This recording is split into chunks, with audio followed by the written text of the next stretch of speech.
Everyone, പോർട്ട്ഫോളിയോസിൻ്റെ പുതിയൊരു വീഡിയോയിലേക്ക് എല്ലാവർക്കും സ്വാഗതം.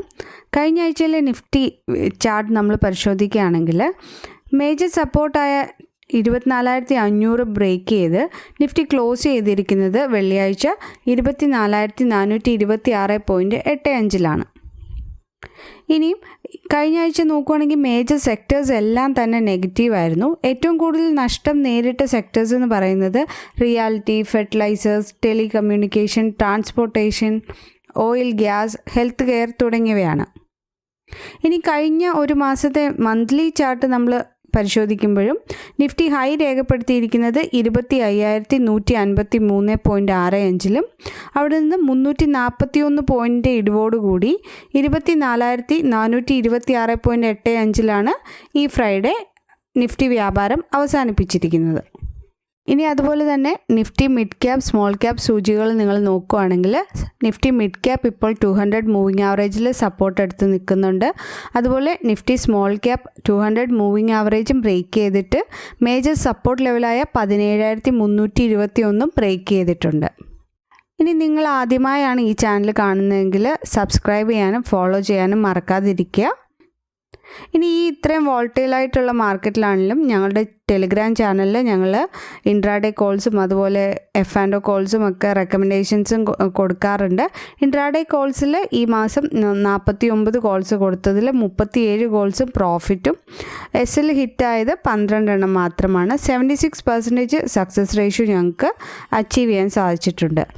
അതുപോലെ ഓപ്ഷൻസിൻ്റെ കേസിലാണെങ്കിൽ മേജറായിട്ട് ഞങ്ങൾ കോൾസ് കൊടുക്കുന്നത് നിഫ്റ്റിയിലും അതുപോലെ സ്റ്റോക്സിലുമാണ്. ഇതിൽ ഞങ്ങൾ കൊടുത്ത 33 എണ്ണത്തിൽ 30 എണ്ണവും പ്രോഫിറ്റ് വന്നിട്ടുണ്ട്. 91% ഞങ്ങളുടെ ഈ മാസത്തെ സക്സസ് റേഷ്യോ എന്ന് പറയുന്നത്.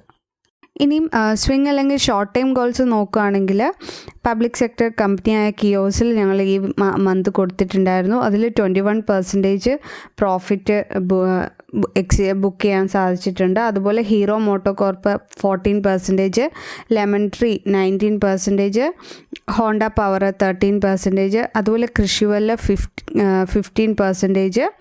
പിന്നെ ഇത് കൂടാതെ ഓഗസ്റ്റ് 15 ഞങ്ങൾ കൊടുത്തിരുന്നായിരുന്നു ഇൻഡോഫാം എന്ന് പറയുന്ന കമ്പനി. ഇൻഡോഫാമിൽ ഏകദേശം 13% അടുപ്പിച്ച് പ്രോഫിറ്റ് നേടാൻ സാധിച്ചിട്ടുണ്ട്. അതുപോലെ ഓല ഇലക്ട്രിക്, അതും ഷോർട്ട് ടൈമിന് വേണ്ടി നമ്മൾ കൊടുത്തിരുന്നതാണ്. 48 എൻട്രി പ്രൈസ് നമ്മൾ കൊടുത്തത്. അതിലും ഇപ്പോൾ ഏകദേശം 13% മുകളിൽ പ്രോഫിറ്റ് ഉണ്ട്. അത് കറൻ്റ്ലി ഹോൾഡ് ചെയ്യുന്ന ഒരു കമ്പനി കൂടിയാണത്. അപ്പം നിങ്ങൾക്ക് ഞങ്ങളുടെ ടെലിഗ്രാം ചാനലിൽ ജോയിൻ ചെയ്യാൻ ഇൻട്രസ്റ്റ് ഉണ്ടെങ്കിൽ ലിങ്ക് ഡിസ്ക്രിപ്ഷനിൽ കൊടുത്തിട്ടുണ്ട്. ഞങ്ങളുടെ ഫ്രീ ടെലിഗ്രാം ചാനലിൽ നിങ്ങൾക്ക് ജോയിൻ ചെയ്യാവുന്നതാണ്.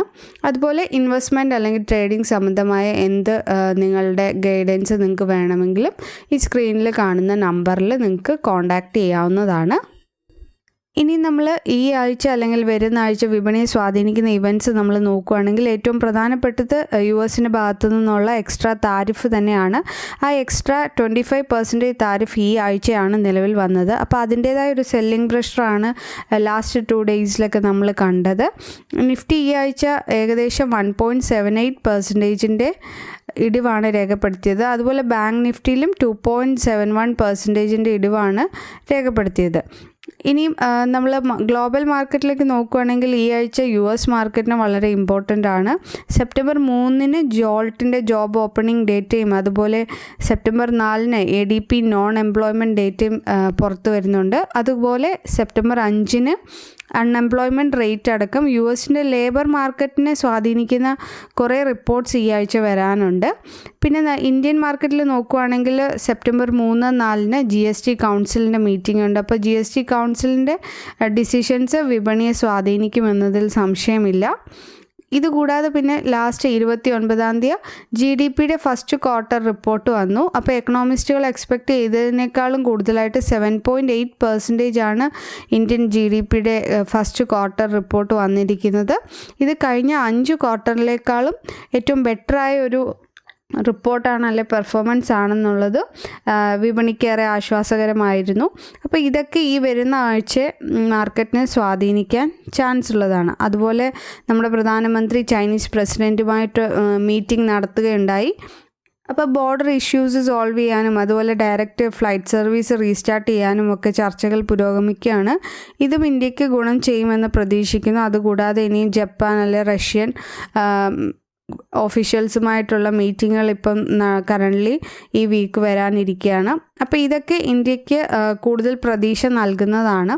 താരിഫ് മൂലമുണ്ടായിട്ടുള്ള ഒരു പാനിക് സെല്ലിങ് അല്ലെങ്കിൽ ഈ ഒരു മാർക്കറ്റിൽ ഉണ്ടായിരിക്കുന്ന ഒരു വോളറ്റിലിറ്റിയൊക്കെ കൺട്രോൾ ചെയ്യാനുള്ള ഡിസിഷൻസും പോളിസീസും ഒക്കെ ഗവൺമെൻറ്റിൻ്റെ ഭാഗത്തുനിന്ന് ഒരുപാട് ചെയ്യാൻ ശ്രമിക്കുന്നുണ്ട്. അപ്പോൾ നമുക്കറിയാം ഇത് ഏറ്റവും കൂടുതൽ ബാധിക്കുന്ന സെക്ടേഴ്സ് നോക്കുകയാണെങ്കിൽ ടെക്സ്റ്റൈൽ സെക്ടർ, അതല്ലെങ്കിൽ സീ ഫുഡ്സ്, മറൈൻ ഫുഡ്സൊക്കെ പ്രൊഡ്യൂസ് ചെയ്യുന്ന അല്ലെങ്കിൽ എക്സ്പോർട്ട് ചെയ്യുന്ന സെക്ടേഴ്സ് ഒക്കെയാണ്. അപ്പോൾ ഇതിൽ കോട്ടൺ സെക്ടറിനെ സപ്പോർട്ട് ചെയ്യാനായിട്ട് ഗവൺമെൻറ്റിൻ്റെ ഭാഗത്തുനിന്ന് എന്താണ് സെപ്റ്റംബർ 30 മുതൽ ഡിസംബർ 31 വരെ ഒരു zero import duty status extend ചെയ്തിട്ടുണ്ട്. അപ്പോൾ ഇതുപോലെ ഗവൺമെൻറ് എല്ലാ സെക്ടേഴ്സിനെ സപ്പോർട്ട് ചെയ്യാൻ വേണ്ടിയിട്ട് പല പോളിസീസും കൊണ്ടുവരികയാണ്. അപ്പോൾ ഇതൊക്കെ മാർക്കറ്റിനെ എങ്ങനെ സ്വാധീനിക്കുമെന്ന് നമുക്ക് വെയിറ്റ് ചെയ്യാം.